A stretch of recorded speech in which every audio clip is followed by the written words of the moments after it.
नमस्कार दोस्तों, study IQ में आप सभी का स्वागत है। मैं हूं डॉक्टर महिपाल राठौड़ और आज हमारे साथ मौजूद हैं सिविल सेवा परीक्षा 2019 में रैंक 11 हासिल करने वाली दिल्ली से मिस नुपुर गोयल। नुपुर जी, स्वागत है आपका स्टडी आईक्यू में। Thank you sir, thanks a lot. Nupur ji की जर्नी काफी लंबी रही है। ये इनका फाइनल अटेम्प्ट था, 6th अटेम्प्ट था, लेकिन इन्होंने एक टॉप रैंक हासिल करी है और आईएएस सर्विस इन्हें अलॉट होगी।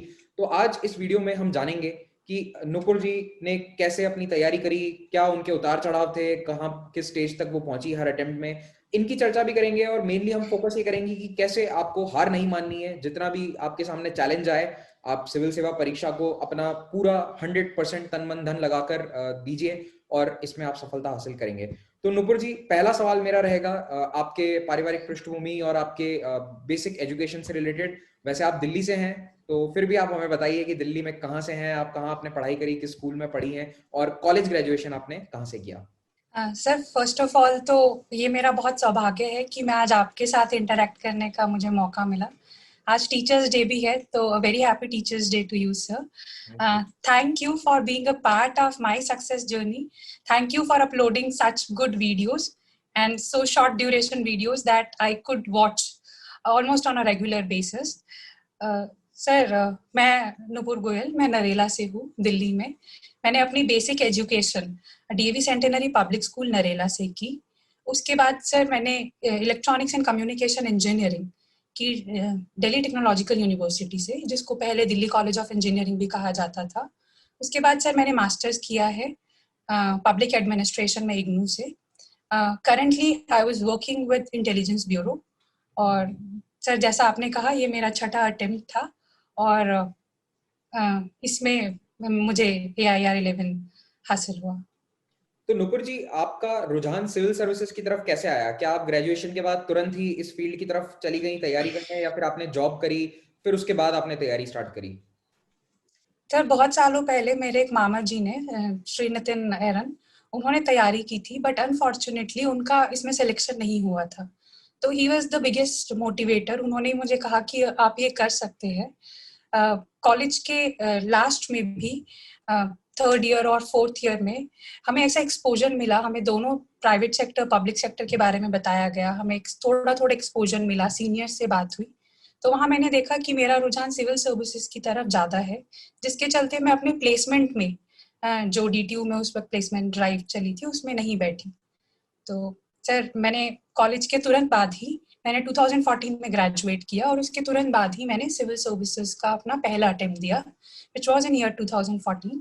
I went till interview stage in that year itself, but 2015 में, which was my second attempt, मेरा प्रीलिम्स क्वालिफाई नहीं हुआ था। तो नुपुर जी, आपका पहला अटेम्प्ट कॉलेज के साथ ही था, तो आप कितनी तैयारी कर पाई थी? Was it a very serious attempt, या फिर बस ऐसे ही आपने सोचा कि एग्जाम दे देना है तो जाके एग्जाम दे दिया फर्स्ट अटेम्प्ट में? Sir, it was an very serious attempt, क्योंकि मैं अब जब एनालाइज करती हूँ अपनी जर्नी, तो मेरा फर्स्ट अटेम्प्ट उतना सीरियसली नहीं दिया गया था। हालांकि मैंने उस वक्त बहुत कोशिश की थी कि कॉलेज के साथ साथ मुझे जितना टाइम मिलता था मैं उसमें प्रिपेयर करती थी। तो मैं ये नहीं कहूँगी कि वो मेरा बेस्ट अटेम्प्ट था और मेरी बेस्ट तैयारी थी, बट जितना मुझे टाइम मिला और जिस हिसाब से मैं प्रिपेयर कर सकती थी, मैंने उस हिसाब से अपना 100% देने की पूरी पूरी कोशिश की थी सर। ओके। और इस अटेम्प्ट में आप कहाँ तक सक्सेसफुल हुए, किस स्टेज तक पहुंचे थे आप? सर, मैं अपने पहले अटेम्प्ट में इंटरव्यू तक पहुंची थी। अच्छा, आप पहले ही अटेम्प्ट में इंटरव्यू तक पहुंच गई थी। एंड हाँ जी sir. That was like your not your best attempt, but still you went till interview. तो इसका मतलब आपने तैयारी अच्छी ही करी होगी। इतना आसान नहीं होता है मेंस को क्वालिफाई करके इंटरव्यू तक जाना। तो इंटरव्यू में आप फाइनली लिस्ट में कितने मार्क्स से रह गई? आपको अगर याद हो तो बताइए हमें। Sir, it was around 70 marks in total. मतलब जो फाइनल सिलेक्शन था, उससे मेरे 70 मार्क्स कम थे सर। ओके। तो सेकंड अटेम्प्ट यानी 2015 के लिए फिर आपने अपनी स्ट्रैटेजी में कुछ बदलाव किए, और अगर हाँ तो फिर किस तरह के बदलाव किए हमें ये बताइए, स्पेशली रिगार्डिंग प्रीलिम्स। सर, 2015 में इफ यू रिमेम्बर, तो CSAT का पेपर क्वालिफाइंग नेचर का कर दिया गया था, और as an engineer I had an edge in CSAT paper as compared to GS paper. तो 2015 का प्रीलिम्स मेरे लिए की प्रिपरेशन करना भी मेरे लिए बहुत टफ था। फर्स्टली बिकॉज मैं इंटरव्यू तक गई थी तो मैं एक बहुत टाइम तक इंटरव्यू के लिए ही पढ़ रही थी. जब तक रिजल्ट नहीं आया मैं यही सोच रही थी कि मेरा सिलेक्शन हो जाएगा, I will not have to give the paper again. But ऐसा नहीं होता है. मेरे को एक बहुत छोटी सी टाइम विंडो मिलती है to prepare for GS which was not my strong forte at that point of time sir, जिसके चलते मेरा प्रीलिम्स मैंने फेल किया था 2015 में. तो after going till interview in the first attempt I couldn't clear prelims in the second attempt. Okay, तो second attempt में प्रीलिम्स में जब आपका सिलेक्शन नहीं हुआ तो आपको कैसा महसूस हुआ, और उससे वापस उबर कर थर्ड अटेम्प्ट के लिए प्रिपेयर करना कितना टफ था, and how did you do it? Yes sir, it was tough. पहले पहले विश्वास नहीं हुआ था कि मैंने इंटरव्यू दिया पिछले साल वाले अटेम्प्ट में और इस बार मेरा प्रीलिम्स नहीं हुआ है. But sir, we have to accept the reality. The nature of the exam had changed. It was not in my favor. और मेरी तैयारी भी उस हिसाब से नहीं थी. क्योंकि मैं एक बार इंटरव्यू तक पहुंच गई थी तो मुझे पता था कि मैं यूपीएससी की सिविल सर्विसेज एग्जामिनेशन को पार कर सकती हूँ. तो कहीं ना कहीं वो एक कॉन्फिडेंस था जो इंटरव्यू ने दिया, और जो नेचर ऑफ एग्जाम चेंज हुआ उससे मुझे ये पता चला कि मुझे अपनी स्ट्रैटेजी को चेंज करना चाहिए. तो I think in the hindsight जो मेरा वो वाला प्रीलिम्स फेल होता है वो मेरे लिए सबसे आसान था ओवरकम करना, या उसके दर्द से बाहर निकलना, if you can say in that terms. Okay, तो थर्ड अटेम्प्ट 2016 कैसा रहा आपका? कहाँ तक आपको सफलता हासिल हुई, किस लेवल तक? सर 2016 में मैं फिर इंटरव्यू तक जाती हूँ जिसके अंदर मुझे मेंस में अच्छे मार्क्स मिलते हैं. I had an edge of very good margin in mains. But मेरा इंटरव्यू का स्कोर इतना अच्छा नहीं आता है जिसके चलते मेरा फाइनल सिलेक्शन नहीं होता है. So I appeared in the interview but I couldn't make it to the final list in the third attempt sir. Okay, then fourth attempt. Sir मेरा फोर्थ अटेम्प्ट में फिर से प्रीलिम्स क्लियर नहीं होता है. तो यानी आप इंटरव्यू, फिर प्रीलिम्स फेल, फिर इंटरव्यू, फिर प्रीलिम्स फेल, तो काफी उतार चढ़ाव वाली जर्नी है आपकी ये, going till the last stage and then not qualifying for the first. तो फिफ्थ अटेम्प्ट आते आते आपने कभी ये नहीं सोचा कि I should leave the preparation, या फिर मैं कोई जॉब करूं? कभी बैकअप प्लान के बारे में नहीं सोचा आपने? सर ऐसे मेरे दिमाग में कोई प्लान भी नहीं था, because I was always thinking कि I have to go in and I can be an IAS officer or I can be into civil services. But as a B plan sir, मैंने एक और exam दिया which is conducted by MHA, Ministry of Home Affairs, जो assistant central intelligence officer का exam था. Sir वो 2017 में हुआ, जिसको मैंने पास किया और जिसके चलते मुझे आईबी में एक जॉब मिलती है. So that was my only B plan which I considered. But very interestingly उसका फॉर्म भी मैं खुद नहीं भरती हूँ. इसका फॉर्म मेरे एक बहुत अच्छे फ्रेंड ने भरा, जिसने मतलब मुझे ये बोला था कि आप भर दीजिए, आप दीजिए या मत दीजिए वो आपकी इच्छा. बाद में somehow हम पेपर देने चले जाते हैं और मेरा हो जाता है सिलेक्शन. ओके, तो आपने आईबी के अलावा और कोई बैकअप प्लान नहीं रखा था, या फिर कोई और एग्जाम के लिए तैयारी नहीं करी थी? It was only UPSC and IB, correct?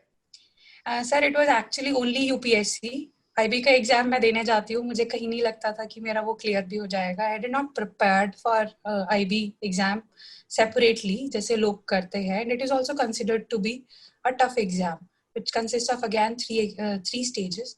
But thankfully I cleared all the stages.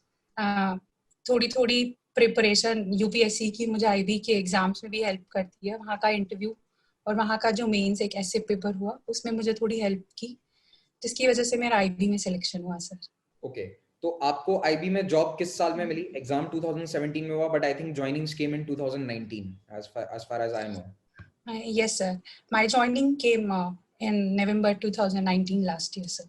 Okay, पर ये वो समय है जब आप अपना सिक्स्थ अटेम्प्ट दे चुकी थी. तो जैसा कि मैंने आपसे ओरिजिनली ये पूछा था कि आपका जो फिफ्थ और सिक्स्थ अटेम्प्ट था, उस समय आपको ये नहीं लगा कि 4 अटेम्प्ट दे दिए हैं, मे बी तैयारी छोड़ के I should go back to engineering? कभी इस तरह के ख्याल नहीं आए आपको? Yes sir, it happens because एक बार जब फेल होते हैं तो लगता है कि नहीं, शायद हम बने ही नहीं है इसके लिए, या फिर हम में कुछ कमी है. सर ऐसे बहुत सारे पल आते हैं, बट उस वक्त family, friends, teachers, mentors, they all come for our rescue.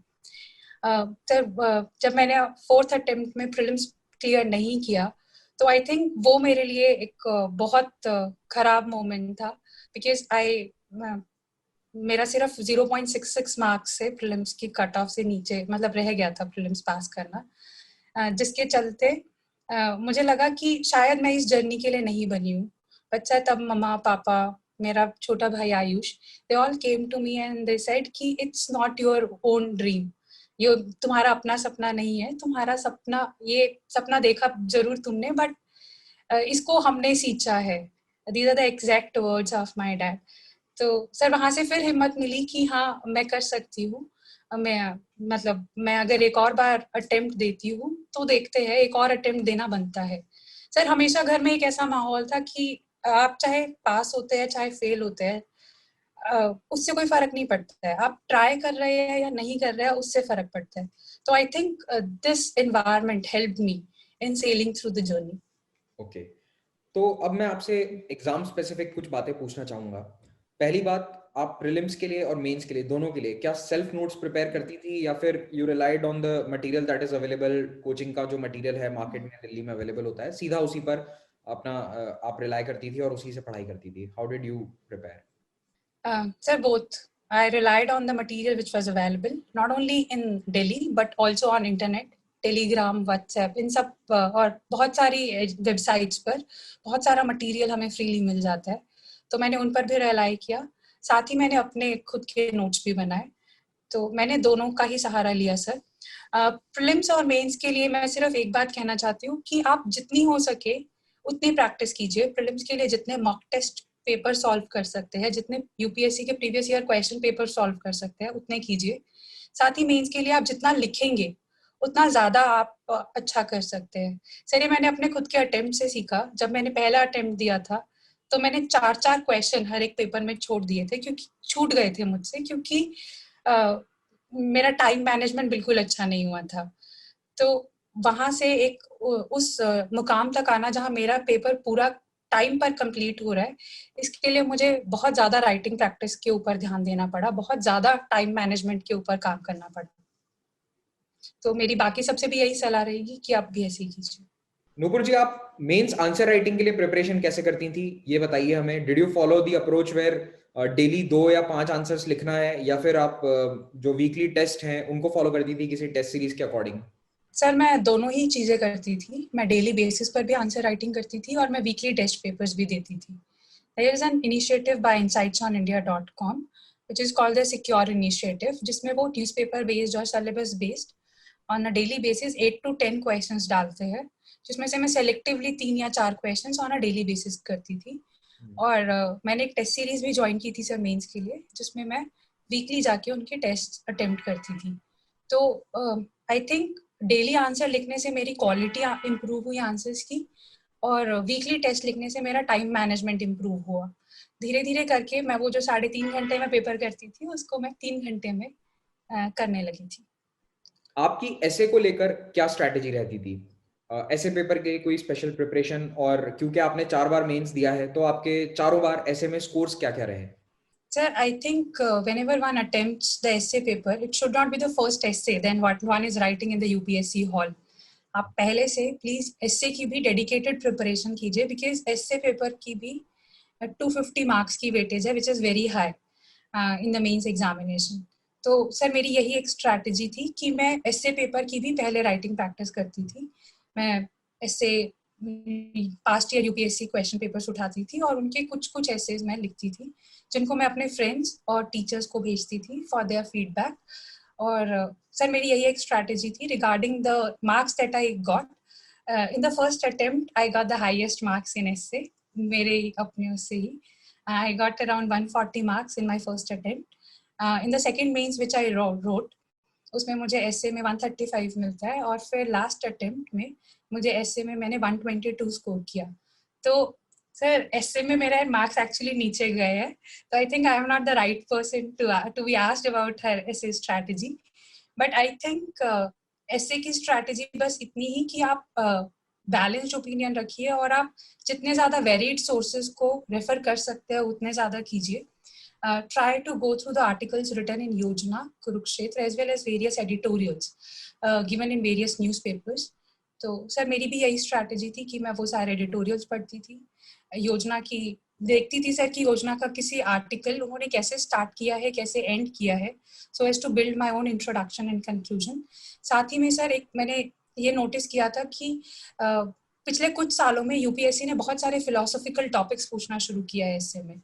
तो and usually it's very difficult to come up with material on philosophical ऐसे।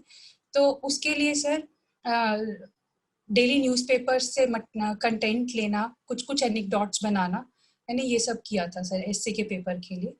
और मेरी एक यही अप्रोच रहती थी कि मैं जितनी ज़्यादा डायमेंशंस हो सकती है एसए पेपर में, मैं उतनी ज़्यादा डायमेंशंस खोल सकूँ वहाँ पर, जितने ज़्यादा एग्जाम्पल्स, जितनी case studies, national international events को मैं एसोसिएट कर पाऊँ उस ऐसे टॉपिक के साथ। At the same time by keeping my essay as simple and lucid as possible, मैं वो करने की पूरी कोशिश करती थी सर। ओके। वैसे आपने जब भी मेंस दिया, since we are on the topic of mains, तो आपने इंटरव्यू के लिए हर बार क्वालिफाई किया है, तो it means that you are good at writing answers, तो आपने आंसर राइटिंग अपनी जो है वो डिलिजेंटली करी होगी। तो मैं बस ऐसी आउट ऑफ पर्सनल क्यूरियोसिटी ये जानना चाहता हूँ कि आप जब रह जाती थी तो आपका फाइनली जो कट ऑफ स्कोर होता था उससे कितने मार्क्स से आप 4 बार रह गई, क्योंकि आपने 4 बार मेंस दिया है, राइट? सर पहले अटेम्प्ट में मैं 73 मार्क्स से फाइनल कट ऑफ से रह गई। दूसरे अटेम्प्ट में it was around 30, to be specific 32 marks. Last attempt में 25 मार्क्स। और सर इस अटेम्प्ट में जो मेरा चौथा मेंस था, मेरे ज़्यादा ही रहे होंगे कट ऑफ मार्क्स से, तो I don't know by how much marks, तो बट हाँ। आपके ऑल इंडिया में टॉप 50 में तो होंगे ही मार्क्स, तभी आप रैंक 11 लेकर आई हैं, तो डेफिनेटली आप टॉपर्स में से होंगी। Who knows, maybe you have got the highest marks also, that will be known जब मार्क्स आ जाएंगे। तो बहुत हाँ अच्छी जी बात सर। है, मतलब आपने कंटिन्यूअसली अपने एफर्ट्स जारी रखे, और जैसा कि आपने बताया कि ऐसा नहीं है कि आंसर्स डायरेक्टली आप वहां लिख रहे हैं या फिर ऐसे फर्स्ट टाइम आप आंसर पेपर में लिख रहे हैं, सीधा क्वेश्चन पेपर में। तो practice is the key. Nupur जी, आपने GS4 पेपर एथिक्स की प्रिपरेशन कैसे करी, मुझे ये बताइए, और सोर्सेज क्या फॉलो किए उनके बारे में भी हमें बताएं। इफ यू रिमेम्बर, आप अपना स्कोर भी बता सकती हैं जो मेंस में आपने अचीव किया GS4 पेपर्स में। सर मेरा पब्लिक एडमिनिस्ट्रेशन था ऑप्शनल पेपर इस यूपीएससी सिविल सर्विसेज में। तो बहुत सारे टॉपिक्स जो पब्लिक एडमिनिस्ट्रेशन के हैं वो ओवरलैप करते हैं एथिक्स के पेपर के साथ। तो बहुत सारे टॉपिक्स के लिए I had my notes prepared from the public administration itself, वहां से हेल्प हुई सर। साथ ही एक एआरसी की रिपोर्ट है, that is the 4th report, ethics and governance करके। मैंने उसको कवर टू कवर बहुत बार पढ़ा, उसके एनेक्डोट्स, उसमें जो बातें लिखी थी वो उठाई as a recommendation, which I used to give in the which I used to write in the mains examination paper. Sir साथ ही में जो न्यूज़पेपर आर्टिकल्स आते हैं या फिर कोई और कमिटी रिपोर्ट्स आती है, बीट किरण अग्रवाल कमिटी रिपोर्ट और any other report, government report, मैं उन सबको भी पढ़ती थी और ट्राई करती थी कि उनको अपने आंसर्स में डालूं। सर साथ ही एक चीज जो मैंने अटेम्प्ट करने की कोशिश की थी एथिक्स के पेपर में, I made it not only an ethics paper but I also use to incorporate examples from economic survey that is usually considered to be from of paper 3, GS paper 3 in the UPSC civil services examination। Sir मैं वहाँ economic survey को coat करती थी ethics के paper में, या फिर मैं गवर्नेंस की कुछ कमिटीज को कोट कर रही हूँ यहाँ पर। तो सर मैंने थोड़ा डाइवर्स रखने की कोशिश की थी, specially when it came to ethics paper. Sir marks की बात की जाए तो in the first attempt I scored 85 marks in ethics paper. उसके बाद मुझे 120 मिलते हैं in my second mains, which was my third attempt, and in the last attempt I got 92 marks। तो मुझे एक डाउनफॉल होता है 22 मार्क्स 28 मार्क्स का in the ethics paper last year. बस इस साल सर फिर मैंने यही एक चेंज किया कि last year I was not able to complete the paper.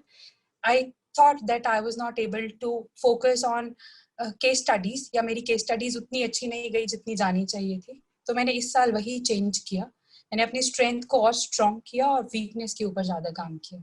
Okay. Talking about your optional subject, आपने पबैड को क्यों चूज किया, और क्या आपका थ्रू आउट योर 6 अटेम्प्ट्स यही ऑप्शनल रहा था या फिर आपने कहीं बीच में चेंज किया इसे?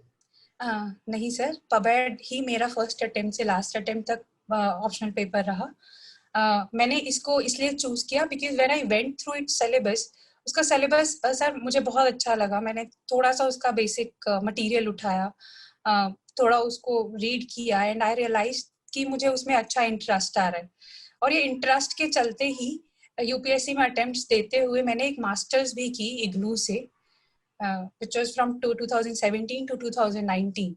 So this was my journey of public administration as a paper in UPSC examinations. Okay, pub ad के लिए आपने कौन से सोर्सेज फॉलो किए, if you can briefly tell us that? Sir public administration के लिए मैंने शुरुआती दौर में मोहंती सर से कोचिंग ली थी सिनर्जी classes में. Sir, but in the last attempt, I also attended a content enrichment program by Ansari sir, that is Lukman IS, जो मैंने 2018 वाले अटेम्प्ट से पहले किया, मेंस के से पहले. उसके साथ ही सर सोर्सेज की बात की जाए तो इनके क्लासरूम नोट्स जो सर ने पढ़ाया, दोनों सर ने, उसके अलावा सर जो बेसिक बुक्स पब्लिक एडमिनिस्ट्रेशन की है, मैंने उन सभी को रेफर किया. सर साथ ही मेरा ज्यादा फोकस इस चीज पे रहता था कि एटलीस्ट इन दिस अटेम्प्ट कि जो क्वेश्चन में पूछा जा रहा है मैं सिर्फ उसी को आंसर दे रही हूँ, मैं इधर उधर क्वेश्चन के आसपास नहीं घूम रही. साथ ही मैंने अपने प्रेजेंटेशन पे काम किया और मैंने जितने हो सके मैंने उतने ज्यादा क्वेश्चंस सॉल्व करने की कोशिश की इन public administration. Sir question solve करने के साथ साथ मैंने जो मॉडल आंसर्स वो हमें अवेलेबल कराते हैं, मैंने उनको भी देखा, वहां से उनके डायग्राम्स या उनकी अप्रोच को देखा कि ये क्वेश्चन में सर ने उसके लिए क्या एक अप्रोच बताया है या फिर क्या एक आंसर बताया है. I think that also helped me in the paper, in the examination hall, sir. Okay. Although the marks are not out yet, but sir, throughout these years, public administration was never something which let me down. या फिर मेरा हमेशा ही एक ठीक ठाक above average score रहा public administration में. Sir जैसे जब मैंने फर्स्ट अटेम्प्ट दिया था तो उस वक्त मेरे पास बहुत ज़्यादा नॉलेज नहीं थी, मेरा टाइम मैनेजमेंट भी उतना अच्छा नहीं था, but I still scored around 240 marks in public administration which eventually increased to 280 and in 2018 I got around 288 marks in public administration. इस साल का से the marks are yet to come out. Okay. I remember there was a time during 2014 to 16 when PubAD used to be considered very tough because of the questions जो paper में आ रहे थे उस समय, उसके कारण काफी टफ कहा जाने लगा था. कई लोगों ने PubAD चेंज भी कर लिया था, इसीलिए मैंने आपसे ये सवाल पूछा कि पब्लिक एडमिनिस्ट्रेशन आपने रखा या चेंज किया. तो जैसा कि आपने बताया PubAD ही आपका रहा है और उसमें अच्छा स्कोर किया आपने, दैट शोज कि if you are performing consistently in your optional that would help. तो ऑप्शनल सिलेक्शन बहुत ही अच्छे से करिए और अगर आपने सिलेक्ट किया है तो स्टिक विद इट, उसी में अपने आप को बेहतर बनाइए. बार बार हर अटेम्प्ट में ऑप्शनल चेंज करना is not the correct strategy. बिल्कुल सर, बिकॉज एक बार हम एक चीज पढ़ चुके हैं तो दोबारा कोई नई चीज पढ़ने से अच्छा है हम उसी को दोबारा और अच्छे से करें और उसके अंदर उसको फाइन ट्यून करने की हमेशा कोशिश करें. तो I think once you have chosen the optional paper just stick with the same. और अगर आपको ये लग रहा है कि विद टाइम आप नहीं उस पेपर के साथ जस्टिस कर पा रहे, only in that case you should change the optional paper. Okay. Coming to the interview next.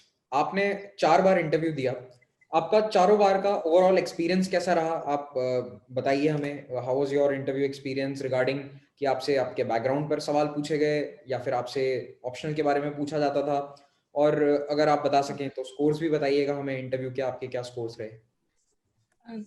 Sir मेरा इंटरव्यू का एक्सपीरियंस बहुत अच्छा रहा यूपीएससी में. It's always a pleasure and an honour to interact with such distinguished personals who are there chairing the board as well as जो और लोग panel members बैठते हैं उन सबसे बात करना ये अपने आप में एक बहुत ऑनर की बात होती है.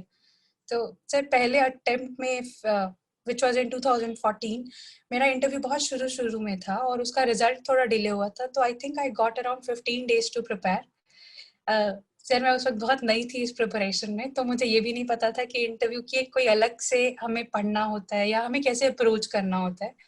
मैं बहुत कैंडिडली इंटरव्यू को ले रही थी उस वक्त, बहुत कैजुअली भी लिया. तो आई थिंक दैट बैकफायर्ड और sir I got around 135 marks in the first attempt. In the second attempt sir, I mean in the second interview which I give, उसके अंदर आई न्यू कि इसके लिए एक अच्छे से प्रिपेयर किया जा सकता है और करना चाहिए, बट आई थिंक वो दिन मेरा नहीं था जब मेरा इंटरव्यू यूपीएससी में हुआ, और unfortunately I got just very low marks in that attempt. फिर उसके बाद जब मैंने तीसरा इंटरव्यू दिया तो I got 171 marks, which is considered to be a good score in interview in that year. तो इंटरव्यू की जर्नी से मुझे तो यही सीखने को मिला कि ऐसा नहीं है कि interview is all about personality and it can't be prepared. Yes, it's about personality, but it can also be prepared, and it must always be focused upon by all the aspirants. Okay, आपका 2019 का interview process कैसा था?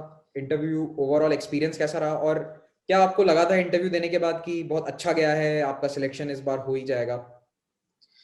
Sir, मेरा 2019 का interview पहले 24 मार्च को schedule था, जो कोरोना पैंडेमिक के चलते डिफर हुआ.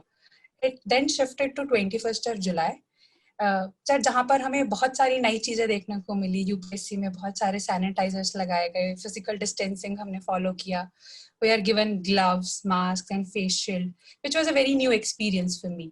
मतलब ऐसा नहीं था कि मेरा चौथा अटेम्प्ट है तो मुझे फिर भी ये मेरा पहला अटेम्प्ट या पहला इंटरव्यू जैसा ही लगा, क्योंकि बहुत न्यूनेस थी इस बार इन सब चीजों के चलते. सर, ओवरऑल अगर एक्सपीरियंस की बात की जाए तो it was a very nice experience. मैंने पहले भी कहा कि it's always an honour to be in front of those distinguished personals, और उनके सामने अपना कोई एक व्यू पॉइंट रखना या फिर उनसे सिर्फ बातें कर पाना भी हमारे लिए एक बहुत सौभाग्य की बात होती है. इस साल मुझे मनोज सोनी सर का बोर्ड मिला, और I was the second last person to go in. मेरा आफ्टरनून स्लॉट में था. तो सर, ओवरऑल उन्होंने बहुत सारे क्वेश्चंस पूछे. There were questions regarding Delhi, the corona pandemic which was going on. उसी के साथ साथ दिल्ली इंटेलिजेंस ब्यूरो के भी कुछ क्वेश्चंस थे. सर, मेरी हॉबीज के ऊपर क्वेश्चंस पूछे गए थे. बहुत जनरल क्वेश्चंस भी पूछे, जैसे रिजर्वेशन के ऊपर या फिर जेएनके में आर्मी का रोल और आईएएस ऑफिसर्स का रोल. तो सर, एक बहुत डाइवर्सिफाइड कवरेज थी क्वेश्चंस की. सर, ऐसा नहीं था कि मुझे बाहर आके बहुत अलग सी फील आई या मुझे लगा कि इस बार का मेरा इंटरव्यू बहुत अच्छा हुआ है. मैं आपसे माफी भी मांगना चाहती हूँ, क्योंकि मैं ये नहीं बोलना चाहती हूँ कि मेरा इंटरव्यू अच्छा हुआ या बुरा हुआ जब तक मेरे मार्क्स नहीं आ जाते. बिकॉज मैं नहीं चाहती हूँ कि मैं बोलूँ कि मेरा इंटरव्यू अच्छा हुआ और लास्ट में मुझे पता चल रहा है कि मेरा इंटरव्यू का स्कोर उतना अच्छा नहीं रहा. क्योंकि मैंने ऐसा देखा है, जब मुझे लगता है कि मेरा पेपर अच्छा होता है तो एक्चुअली मेरे उसमें कम मार्क्स आते हैं, और जिस पेपर में आके मैं बाहर रोती हूँ उसमें मैं हाईएस्ट मार्क्स लेके आ जाती हूँ. तो it's kind of opposite for me. अब आपके लिए समय आ चुका है कि अब आप इन चिंताओं से मुक्त हो जाएं पूरी तरह, कि स्कोर हाई रहा, लो रहा, क्योंकि now you have found your destination. You are going to Lal Bahadur Shastri National Academy of Administration. तो अब आपको इन सब बातों के बारे में चिंता करने की आवश्यकता नहीं है कि स्कोर कैसा क्या रहा. आपको एग्जाम भी फिर से नहीं देना है. तो चलिए, आपने अपना एक्सपीरियंस शेयर किया, तो we are very happy for that. एक क्वेश्चन मैं आपसे बीच में पूछना चाहता था, विच आई मिस्ड और I could not remember timely, was that आपने बताया था कि आप बहुत सारे सोर्सेस हैं ऑनलाइन, इनसे भी पढ़ती थी. तो इस वक्त ऑनलाइन सोर्सेस में एक तरह से बाढ़ आई हुई है मटेरियल की. There are lots and lots of PDF. तो आर यू द टाइप जिसके फोन में या कंप्यूटर में पीडीएफ भरे पड़े रहते हैं, या फिर आप उनकी छटनी कैसे करती थी कि सबसे बेस्ट पीडीएफ या बेस्ट मटेरियल्स को कैसे आप फिगर आउट करती थी एंड फिल्टर आउट करती थी? सर, यस, आई एग्री कि आज के टाइम पे thanks to the technology and thanks to ICT ये मुश्किल नहीं है कि क्या पढ़ना है, ये ज़्यादा मुश्किल है तय करना कि क्या नहीं पढ़ना है. तो एज यू राइटली सेड कि बहुत सारे लोगों के लैपटॉप्स और मोबाइल्स में बहुत सारी पीडीएफ भरी रहती थी. सर, इस केस में मैं हमेशा ये बिलीव करती थी कि मेरे सोर्सेज जितने कम हो उतना ज़्यादा अच्छा है, और कम के साथ साथ मैं सिर्फ उन्हीं सोर्सेज को उठाती थी जिसमें मुझे लगता था कि मैं इनको वापस रिवाइज कर सकती हूँ. तो sir, I usually relied on what I considered to be the best. I relied on my teachers, my friends, to give me a feedback about something. और अगर मुझे 3-4 जगह से पता चल जाता था कि अच्छा ये एक सोर्स है जो बहुत अच्छा है, सिर्फ मैं तभी जाती थी सर. सर, यूजुअली देखा जाता है कि करंट अफेयर्स के लिए बहुत सारे aspirants they start substituting the newspapers itself with those current affairs videos or with the current affairs material that is presented online. तो सर वैसा मैंने अपने उसमें नहीं किया. मुझे हमेशा ये लगता था कि कुछ भी हो जाए, न्यूज़पेपर का कोई सब्स्टिट्यूट नहीं है. मैं आज भी यही चीज मानती हूँ कि आपको कितने भी सोर्सेज मिले, आप न्यूज़पेपर हमेशा पढ़िए. आप न्यूज़पेपर के अपने खुद के ही नोट्स बनाए, क्योंकि सर व्हेन आप अपनी हैंडराइटिंग में आप नोट्स बनाते हैं, तो जब आप लिखते हैं उन नोट्स को बैठ के, तब भी आप कुछ रिटेन करते हैं. फिर अपनी हैंडराइटिंग में पढ़ना is much better to retain than उसको कहीं और पढ़ना या सिर्फ पीडीएफ में उसको हाईलाइट करके छोड़ देना. तो वहां पर एक फायदा मिलता है. ओके, तो नुपुर जी, सर मैं एक चीज बोलना चाहूंगी. मुझे बहुत पहले ही मैं वो चीज बोलना चाहती थी कि हर एक की अपनी अलग अलग स्ट्रैटेजी होती है. मैं सभी से गुजारिश करना चाहूंगी कि प्लीज आप सबकी स्ट्रैटेजी सुनिए, बट वही कीजिए जो आपकी स्ट्रैटेजी के साथ अलाइंड हो. आप बहुत ब्लाइंडली मेरी स्ट्रैटेजी मत फॉलो कीजिए या बाकी सबकी स्ट्रैटेजी मत फॉलो कीजिए, क्योंकि ये स्ट्रैटेजी एक बार काम कर गई, जरूरी नहीं है कि ये हर बार करे. मेरे भी केस में इतने सालों से नहीं की थी, मैंने भी थोड़ा थोड़ा रिफाइन किया. तो ऐसे ही आप भी इंस्पायर होइए इन सारी स्ट्रैटेजीज से या फिर इन सारी बुक लिस्ट से या फिर हमारे अप्रोच से, बट कीजिए वही जो आपके हिसाब से आपको लगता है कि वो ठीक है. नुपुर जी, जाते जाते मैं आपसे एक सुझाव चाहता हूँ. इनफैक्ट मैं चाहूंगा कि आप एडवाइस दें उन एस्पिरेंट्स के लिए जो अपने 5th या 6th अटेम्प्ट में हैं, और हो सकता है कि उनमें से कई लोग इंटरव्यू स्टेज तक पहुंच चुके हैं, इंटरव्यू स्टेज में कई बार फेल हुए हों, बिल्कुल आपकी ही तरह, और maybe they are on the verge of quitting. उन लोगों के लिए, उन एस्पिरेंट्स के लिए स्पेसिफिकली कोई एडवाइस या कोई आप मैसेज देना चाहती हैं? Yes sir, I just want to say one thing कि मुझे पता है कि ये बहुत मुश्किल जर्नी है. बार बार फेल होना और बार बार फिर वापस ट्राई करना, ये सुनने में बहुत आसान लगता है, but when one actually goes through it, it takes a lot. But believe me, ये एक ऐसी जर्नी है विच मेक्स अस ऑफिसर्स. तो आपको पेशेंस, पर्सिवरेंस और हार्ड वर्क से काम करना ही होगा. इस बार का ऐसे टॉपिक भी था, the courage to accept and the dedication to improve are the two keys to success. So I also want all of you to have the courage to go back, to accept that there are some drawbacks in the strategy or in the writing style, to work on them and come again, give the paper again. And sir, because they have reached the interview stage or they are still preparing in spite of the number of attempts, तो सबसे पहले वो पहले ही बधाई के पात्र है कि उन्होंने इतना सब कुछ होने के बाद भी हार नहीं मानी. और मेरे हिसाब से जो हार नहीं मानता है वो पहले ही सिकंदर बन जाता है. तो मैं उनसे भी यही कहना चाहूंगी कि आप प्लीज अभी लगे रहिए. हो सकता है कि आपका एक और ट्राई या आपकी सफलता आपके कदमों में हो. अगर मैं ये बन सकती हूँ, मेरा भी 6th अटेम्प्ट था, तो आप सब लोग भी ये बन सकते हैं. एंड आई होप आप और भी जल्दी बन सकते हैं. तो सर मैं एक लास्ट में यही बोलना चाहती हूँ कि धीरे धीरे रे मना, धीरे धीरे सब होए, माली सींचे सो घड़ा, ऋतु आए फल होए. आप काम करते जाइए, निष्काम कर्म कीजिए. आप मत सोचिए कि आपको फल मिलेगा या नहीं मिलेगा, बट जब भी टाइम आएगा तो आपको उस चीज का कुछ ना कुछ फायदा हमेशा मिलेगा. सर यूपीएससी की preparation is such a preparation that in spite of the success और failure, everyone draws a lot of things from this preparation journey itself. ये जर्नी ही हमें एक सिविल सर्वेंट बना देती है. सिविल सर्वेंट के साथ साथ we become a better citizen to serve the nation.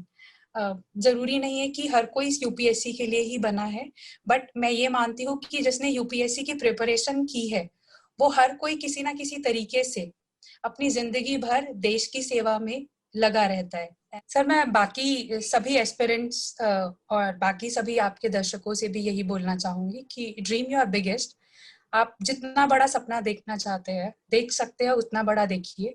Work your hardest, जितना ज्यादा काम कर सकते हैं उतना ज्यादा कीजिए. मेक श्योर कि आपसे ज्यादा हार्ड वर्क किसी और ने नहीं किया हो जिसे आप जानते हो.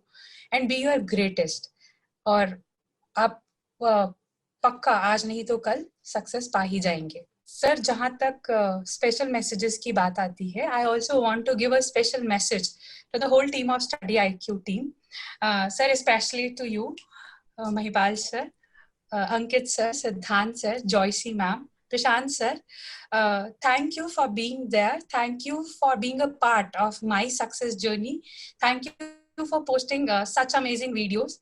सर मैं इस अटेम्प्ट से नहीं, मैं पिछले बहुत सारे अटेम्प्ट से I have been following this channel and there are lot of pros advantages कि आप आपकी वीडियोस को sir if I talk about my personal experience तो मैं उन वीडियोस को खाना खाते हुए या रात को सोते हुए या वॉक करते हुए सुन रही होती थी.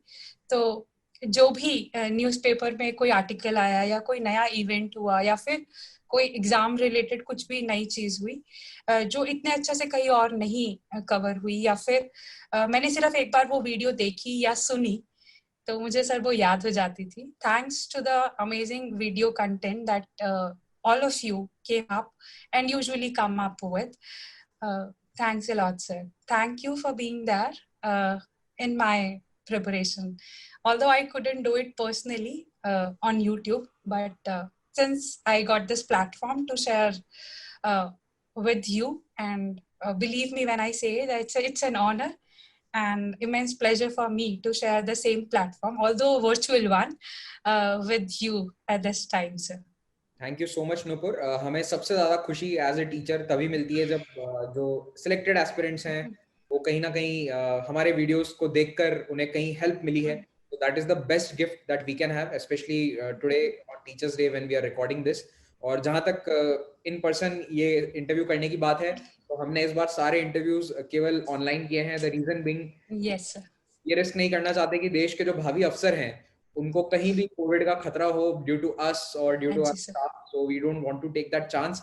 तो बिल्कुल आप दिल्ली में हैं और हम कर सकते थे इसे स्टूडियो में, but still we don't want to take any chances. And मैं आप सभी व्यूअर्स से भी रिक्वेस्ट करता हूं, do not take any chances with कोविड-19. It is still going on at very large scale.